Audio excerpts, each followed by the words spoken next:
What's going on, Agents? Biz here with another Division 2 video. We continue on our path to this season's rewards, and we make a stop at the newest gloves to punch its way into my heart and mind. Call it a bonk build, call it another melee setup, call it a good time, and by the end, so will you. As always, if you're new here or you've been around from the jump, you are welcome here. This channel is all about having fun and getting better together. So if you found your home for all things Division 2 and Heartlands with us, that's a great thing. A little warning, this build is a little off meta, so while we're on that topic, let me know what kind of off meta stuff you're having fun with in the comments below. While you chew on that, let's strap up, crack an ice cold liquid death, and get to it.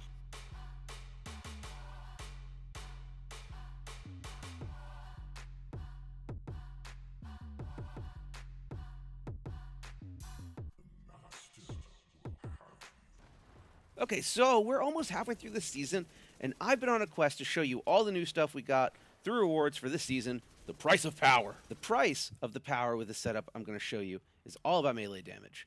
This is one of my favorite ways to play this game, but unfortunately, in a weapon-driven RPG game, this type of playstyle isn't supported as often. The truth is, getting to the enemy is hard, and melee damage is a bit underwhelming. But what if that were to change?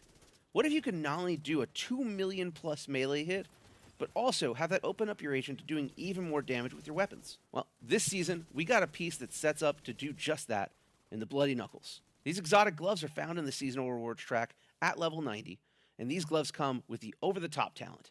Basically, when you throw a grenade or hit an enemy with a melee attack, you activate the Seeing Red buff.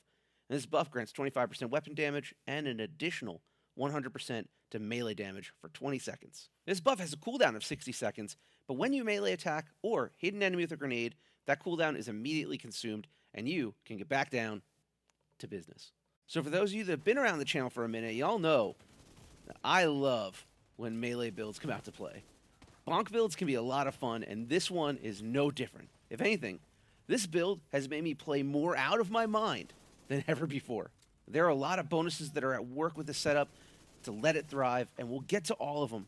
But let's take a look at everything that makes the setup a blast. To kick things off, we throw on the Gunner specialization. I like this here for the extra armor on kill.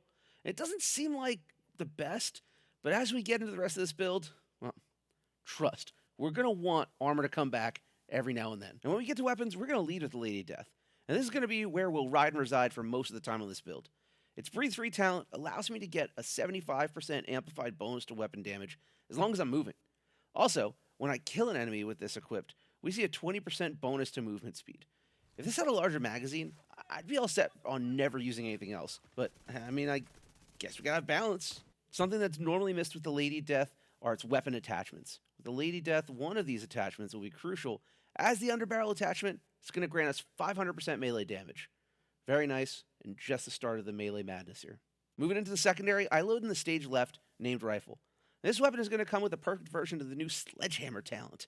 And this talent will apply a mark on a target that gets damaged by a grenade. That mark will grant an extra 40% damage to armor and reduce your enemy's movement speed. So this is a nice secondary as, yeah, the Bloody Knuckles react to grenade damage. Also, as it's the SOCOM M1A, bonus or not, this rifle hits. Moving into the build, we see this is a 4 blue, 2 red core build with a max stack to crit hit chance and damage. Diving into the gear, we start to support the Bloody Knuckles and Lady Death with 2 pieces of Sokolov Concern, granting bonuses to SMG damage and crit hit damage. And one of those pieces is our backpack, and we go with Adrenaline Rush for the talent.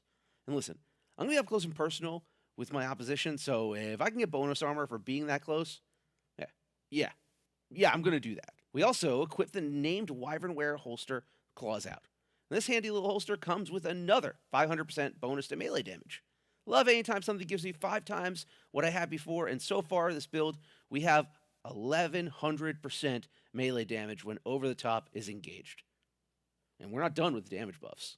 Heading over to the chest, we pull in the Sacrifice named Providence chest. And this is the first time I've used this piece on this channel. This named chest will give us the perfect glass cannon talent, amplifying all damage by 30%, but also increasing incoming damage by 60%. So that over doubling to incoming damage is why running 4 blue cores for 1.5 million armor and getting some armor back from the Gunner specialization on kill is crucial. This build becomes really good when you can chain a bunch of kills together and get that armor back really, really quick. Finishing off the gear, we throw on a Fox's Prayer for a bonus to damage targets out of cover. As most of your opposition won't have time to take cover, this is really good here. I mean, honestly, it's really good anywhere. Fox's Prayer is the best thing in the game, point blank. Continuing to the theme of new things for me on this channel, we get the skills and we run a booster hive. So the booster hive is going to give buffs to weapon handling, hazard protection, and, you guessed it, melee damage. It's difficult not playing with a revive hive, but when I have all that speed after kill, I can get away if I need to get a med kit and get back in the fight. We also throw in a defender drone to keep incoming damage mitigated, and I mean, we'll take any mitigation of damage where we can, any time of the day. Ultimately, when all the bonuses are active on this setup, we get an additional 1,100 melee damage, 75% amp damage from my weapon, an additional 25% weapon damage, and all that gets amplified by 30% from glass cannon. This sets up to get over 2 million melee hits and massive weapon damage as well. This may not be a meta build, but it is a blast, and playing that close and that fast really makes playing this setup an absolute awesome situation. Let me know if you set this up and how you have fun with it in the comments below. Either way, that will wrap things up here. Hey, thanks so much for stopping by. If you like what you just saw, maybe what you heard, made it this far, please consider leaving a like or even subscribing so you never miss a Division 2 or Heartlands update ever. Looking at the channel analytics, there are a majority of you seeing this that aren't subscribed. And man, I'll tell you that little button press helps out more than you know with getting this channel out to everyone else that needs to see it. That's my opinion, though, and I'll catch you next time. I'm Biz, and I'm out of here.